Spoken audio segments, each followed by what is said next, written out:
What's up, guys? Carolina Jackpot time coming at you. It is Friday afternoon. Hope everyone's doing great today. We're continuing on with our series of SEC 2024 schedule previews. These are by no means a prediction video for any of these teams. Most teams' rosters aren't even set yet, and spring practice is still a ways off. But I think it's fun to kind of look at some potential interesting matchups, maybe recap 2023 just a little bit for some of these teams, and kind of just give you some insight into what we're looking forward to come the end of August. I'm going to create a playlist too, and I'll put it down in the description box below. And on all the subsequent videos from this one, you'll be able to click back and look at the teams that we've already done. So before we get into that, if you're new around here, give a morsel of consideration to staying true around here by subscribing to this channel. Click the thumbs up button on this video also if you enjoy it. We do college football content here all year long, and we have an absolute heck of a great time doing it. All right, the Arkansas Razorbacks finished up 2023 4-8, 1-7 in SEC play. A disappointing season by any standards, and definitely a disappointing season for Arkansas in that in 2022 they kind of looked to have turned the corner a little bit. You know, Sam Pittman was brought in right before the COVID year. He kind of overachieved a little bit his first couple of seasons in Fayetteville, and then injuries kind of took a toll on him in 2023. Took a bit of a step back. Can they regain their mojo? Can they regain that upward trajectory that they were on prior to 2023? We'll have to wait and see. It's going to be tough.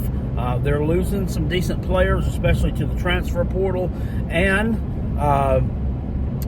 they are number 26 in recruiting right now, which sounds good nationally, but in the SEC, that's really not that great. They brought in 6 4-stars so far with the 2024 class, and remember, there's still a little bit of time left to work on that. Of course, KJ Jefferson, the quarterback who'd been there for a long time, hits the transfer portal as a graduate student. He'll be going to play at UCF for Gus Malzahn. And then Raheem Rocket Sanders, who had a really, really good year in 2022, rushed for over 1,300 yards, led the SEC in rushing, actually, or may have been second behind Quinshon Judkins. Hits the transfer portal and ends up at South Carolina. Now, he was injured a lot of last year, and I mentioned those injuries beforehand. Can he return to the form he was at before? We'll have to wait and see on that one. But they do add some decent pieces from the transfer portal in Quinshon Jackson and Talon Green, respectively. Mr. Jackson comes by way of Utah. Rushed for 800 yards last season from his running back position, and the quarterback Talon Green comes from Boise State. Threw 1,750 yards last year. 57% of his passes were complete. 9 touchdowns along with 8 interceptions. I looked at those numbers and I said, shit, I hope this guy can run around a little bit. Well, it turns out he can. He rushed for 456 yards, 9 tutties. So not too bad. He'll be vying for the starting quarterback position there under new offensive coordinator Bobby Petrino. New old offensive coordinator, right? He used to be the head coach at Arkansas. I remember about 12 years ago. Had some issues there. Had a losing season, and then kind of got caught messing around with an intern there, and subsequently fired. Kind of sent in college football exile for a while. Well, he ended up coaching at FCS.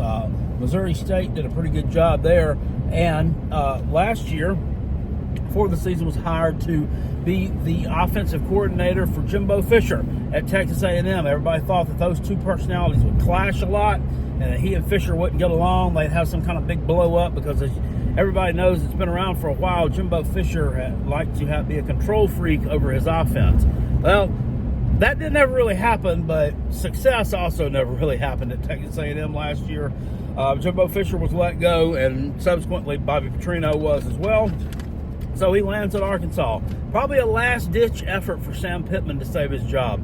If he doesn't turn in a good 2024, he's probably going to be looking for work, because he was definitely on the hot seat all of last year, and his seat is very hot going into this season. So he's going to kick it off on August 31st at home against Arkansas Pine Bluff, an FCS team that Arkansas should beat no problem. Next week, it gets a lot tougher. You go on the road to play in Stillwater against Oklahoma State. And Mike Gundy's team, of course, a member of the Big 12, the new Big 12, maybe the weaker Big 12 now without Oklahoma and Texas in it. But Oklahoma State did compete for the championship in that conference last year. They kind of rebounded from an early season loss at home, embarrassing loss to South Alabama. You know Mike Gundy's always going to have his team ready to play, well, unless you're South Alabama, in which case it's a cakewalk.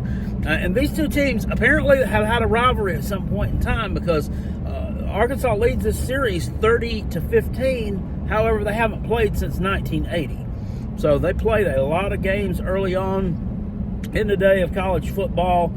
This will be a tough matchup for Arkansas, no doubt, especially being on the road. I wouldn't look for them to be favored in this game coming out, but we'll just have to wait and see on that one. Oklahoma State, interesting thing about them, they've kind of gained a little bit of notoriety, especially in the past few weeks or so. I've noticed over on Twitter. They got a really hot girls basketball coach, and you got to look at that and say, wow. Grand Canyon is another school that I've noticed that has a really good-looking girls basketball coach as well. I'm like, are they? Is women's basketball kind of shifting from the norm of having the coach who looked kind of like a high school PE teacher, kind of butchy with more bravado than any dude walking any beach in the country? Maybe so. Maybe kind of like the WWE did back during the Attitude Era when they went with the divas as opposed to the women wrestlers of old. I don't know. One could only hope that Vince McMahon puts on a bra and panty match between these gals. Next week, take on Arkansas. Or no, excuse me. I got messed up there. UAB at home. They were 4-8 last year under Trent Dilfer, a team that kind of is on the downswing a little bit. Arkansas should be able to win that game. Then you go on the road. Your SEC schedule starts up. You're at Auburn on the 21st of September.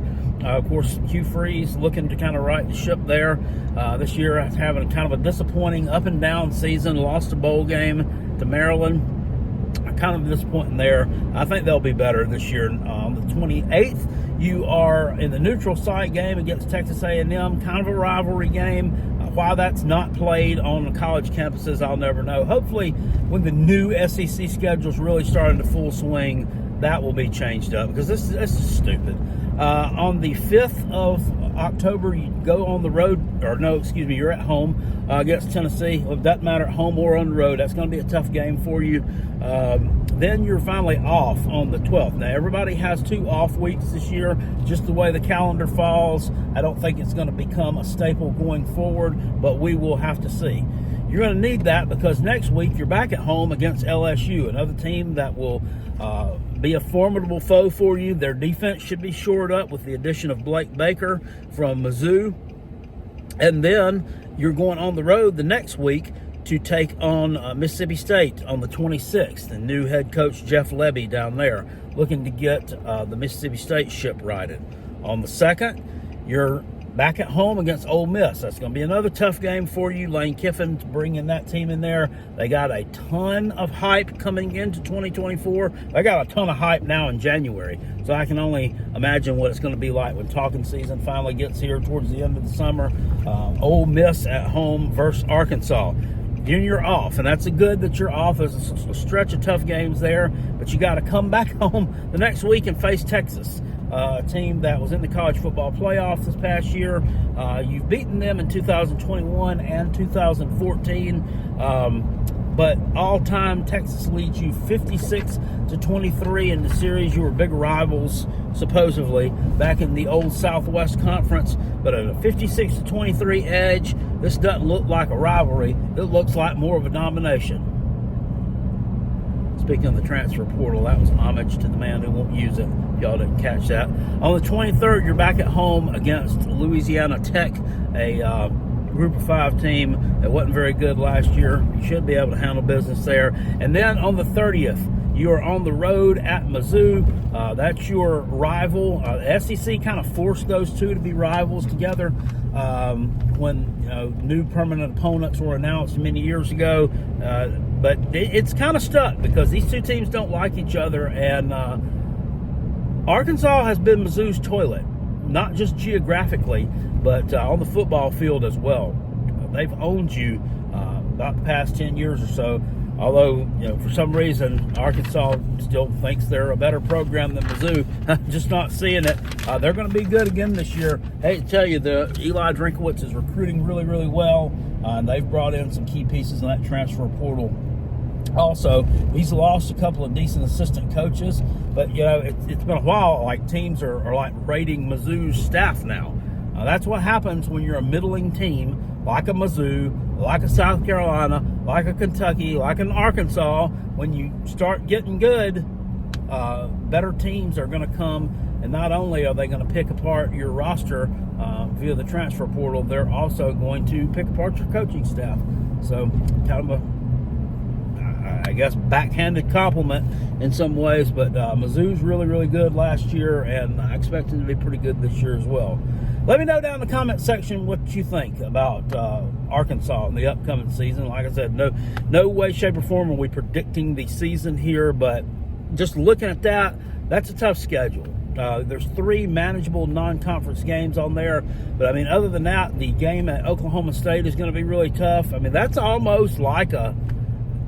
really almost like a middling to just slightly above middling SEC team that you're playing on the road. So, in Tennessee at home, Tennessee's probably going to be improved this year.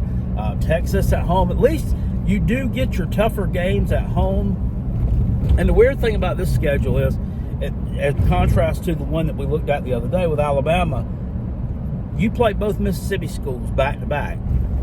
Alabama doesn't play either of the Mississippi schools this year. It's just kind of strange just looking at the way these new SEC schedules have kind of broken out, that some of these teams that have been so used to playing each other for so many years, and everything's just kind of cattywampus now. So next year, everything will flip around, and you'll play a lot of those SEC East teams. You'll be playing Florida. You'll be playing Georgia.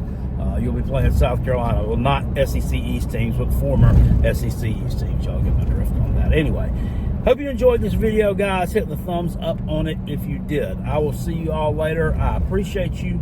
Peace, and I'm out of here.